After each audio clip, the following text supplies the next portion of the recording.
Assalamualaikum warahmatullahi wabarakatuh. Kenalkan kami kelompok dari S1 Prodi Teknik Fisika, mata kuliah Teknik Komputasi. Saya sendiri sini bernama Muhammad Bios Febriano dari kelas T4604. Saya Desya Putri. Dan saya Denny Tanraharjo. Baik, di sini kami ingin mempresentasikan hasil dari penelitian kami.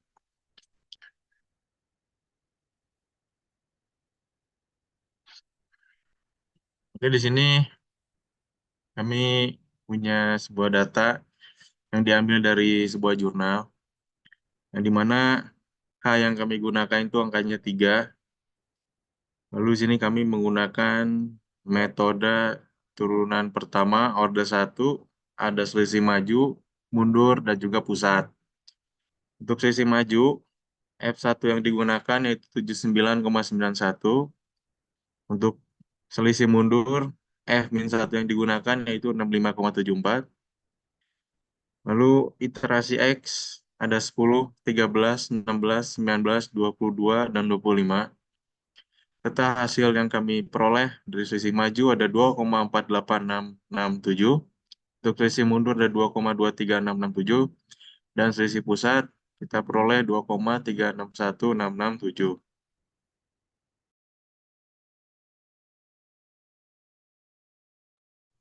Oke, selanjutnya kami menggunakan data dari sebuah jurnal juga, di mana kita memperoleh data sebagai X dan juga fx.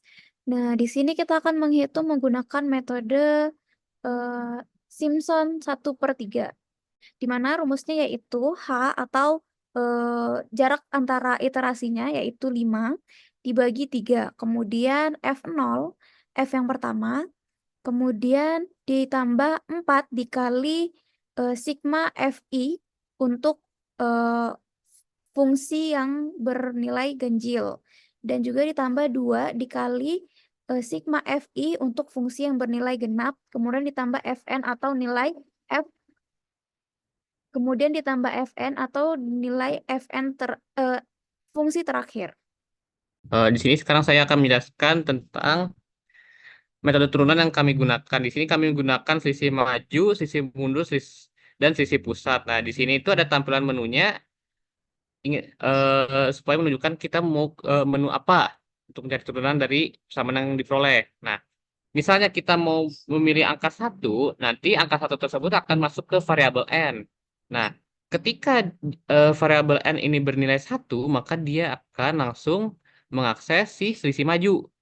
Kalau kita kedua, maka selisih mundur, dan ketiga itu maka selisih pusat. Nah, di sini kita misalkan kita memilih selisih maju, nih berarti kan pilih menu satu nih. Kita masukkan F0-nya itu adalah 72,45. Nah, kemudian fungsi di depannya itu adalah 79,91. Nah, hasil yang diperoleh adalah 2,48667. Nah, itu sama dengan hasil yang diperoleh pada Excel. Nah, sekarang kita coba lagi apabila kita memilih selisih mundur. Oke, ini fungsi yang sebelumnya itu bernilai 65,74.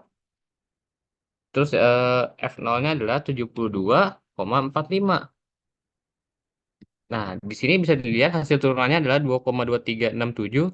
Itu juga sama dengan yang ada di Excel. Nah, kita sekarang run lagi, kita menggunakan selisih pusat. Ini menu 3, masukkan fungsi sebelumnya. Fungsi sebelumnya itu adalah 65,74. Dan yang setelahnya itu adalah 79,91. Nah, diperoleh angka yang sama. Hasil turunannya adalah 2,36167. Oke, mungkin itu saja yang saya dapat sampaikan di turunan. Lanjut, kita akan lanjut ke integral. Oke, di integral ini kita mesti mendeklarasikan dulu nih F0-nya siapa dan Fn-nya itu berapa. Di sini kita peroleh F0 itu adalah 1,4 dan Fn-nya 1,6. Dengan hanya 5, sigma 1 ini untuk menghitung Yang dia itu iterasinya itu bernilai genap dan sigma 2 itu untuk yang ganjilnya. Oke, oke, kita kebaran. Oke, berapa banyak segmen tadi pada codingan ini tuh sebanyak 13 segmen. Oke, nilai fungsi pada iterasi pertama itu bernilai 1,62, kemudian 1,57, 1,88, 1,08, 2,02, 2,07, 2,05, 2,04, 2, 1,91, 1,89, dan 1,1. Nah, diperoleh hasilnya integral dari fx itu tersebut adalah 113,967. Nah, dia itu sama dengan perhitungan dari Excel yang telah kami buat. Kesimpulannya adalah perhitungan dengan menggunakan codingan MATLAB dan Excel itu sama, tidak ada bedanya. Mungkin sekian itu yang dapat kelompok kami sampaikan. Apabila ada kesalahan kata, kami minta maaf sebesar-besarnya. Terima kasih.